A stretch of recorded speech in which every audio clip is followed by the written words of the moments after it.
ওম নমো ভগবতে বাসুদেবায়। ওম নমো ভগবতে বাসুদেবায়। ওম নমো ভগবতে বাসুদেবায়।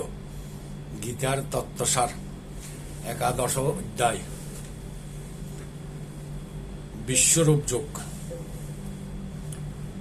ভগবান শ্রীকৃষ্ণের মুখে তাহার সংখ্যহীন বিভূতির কথা শুনিয়া অর্জুন তাহার ঐশ্বরিক রূপ দর্শনের জন্য ব্যাকুল হইলেন। অর্জুনের আগ্রহ দেখিয়া শ্রীকৃষ্ণ অর্জুনকে বিশ্বরূপ দেখাইবার জন্য দিব্যচক্ষু দান করিলেন। শ্রীকৃষ্ণের পরম দয়ায় দিব্যচক্ষুর সাহায্য অর্জুন দেখিলেন বিশ্ব ব্রহ্মাণ্ড কোথায় বিলীন হইয়া গিয়াছে। তাহার পরিবর্তে শত শত সূর্যের তেজ উদ্দীপ্ত এক বিরাট মূর্তি মহাশূন্য পরিব্যাপ্ত করিয়া দণ্ডায়মান। সেই মূর্তির মধ্যে স্বর্গ, মর্ত্য ও পাতাল ত্রিভুবন সমুদয় সৃষ্টি একত্রিত অবস্থায় বিরাজিত। ইতিপূর্বে অর্জুনের মনে যে সামান্য মাত্র সন্দেহ ছিল, বিশ্বরূপ দর্শন করিয়া তাহার সমস্ত সংশয় দূরীভূত হইল।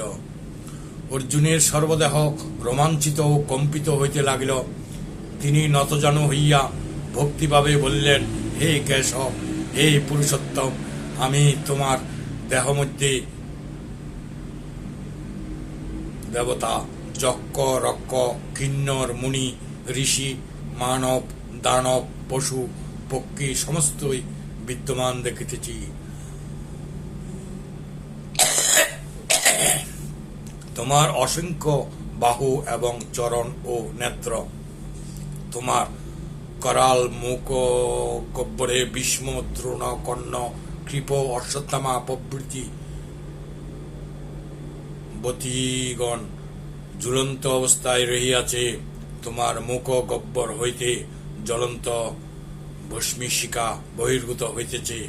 পৃথিবীর নদী সমূহ যেরূপ মহাসাগরের দিকে বেগে ধাবিত হয়, সেইরূপ কুরুক্ষেত্রে যুদ্ধের সমস্ত বীরবিন্দু সেই জ্বলন্ত শিখার প্রতি ধাবিত হইতেছে। পতঙ্গ যেমন জ্বলন্ত শিখার উপর মৃত্যুর জন্য ঝাঁপ দেয়, সেইরূপ তোমার মুখের জ্বলন্ত লেলেহান অগ্নিতে সকলে ঝাঁপাইয়া পড়িতেছে। ওই অগ্নি তেজে সমগ্র সৃষ্টি জ্বলিয়া যাইতেছে। শ্রীকৃষ্ণ বললেন, এ ভয়াল মূর্তিতেই আমি সৃষ্টি নাশ করি। আত্মীয় স্বজন নিধনের ভয়ে তুমি যুদ্ধে বিরত হইয়া অস্ত্র ত্যাগ করিলেও আমি তাহাদের ধ্বংসের ব্যবস্থা করিয়া রাখিয়াছি। তুমি মাত্র নিমিত্তের কারণ। হে সব্যসাচী, হৃদয়ের দুর্বলতা ত্যাগ করিয়া কর্তব্য সম্পাদনে ব্রতী হও। ভগবানের এই কথায় অর্জুনের ভ্রান্তি ঘুচিল। তখন অর্জুন নতজানু হইয়া শ্রীকৃষ্ণকে বলিতে লাগিলেন, হে ঋষিকেশ, বন্ধু জ্ঞানে, সখা জ্ঞানে ভ্রমবশত তোমাকে কেহই বা অন্যায় করা কথা বলিয়াছি। তুমি আমার সকল অপরাধ ক্ষমা করো। বন্ধু যেমন ক্ষমা করে, সেইরূপ আমাকেও তুমি ক্ষমা করো। হে অচ্যুত,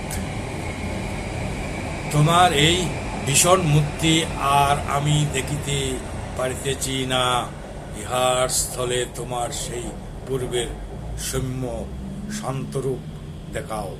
তখন শ্রী ভগবান বললেন, হে অর্জুন, আমার এই বিশ্বরূপ কেহ দর্শন করিতে সমর্থ হয় নাই। হে কুন্তেয়, ভীত হইও না। তুমি আমার সেই পূর্বরূপ দর্শন করো। এই বলিয়া শ্রীকৃষ্ণ ভগবান পূর্বরূপ ধারণ করিলেন।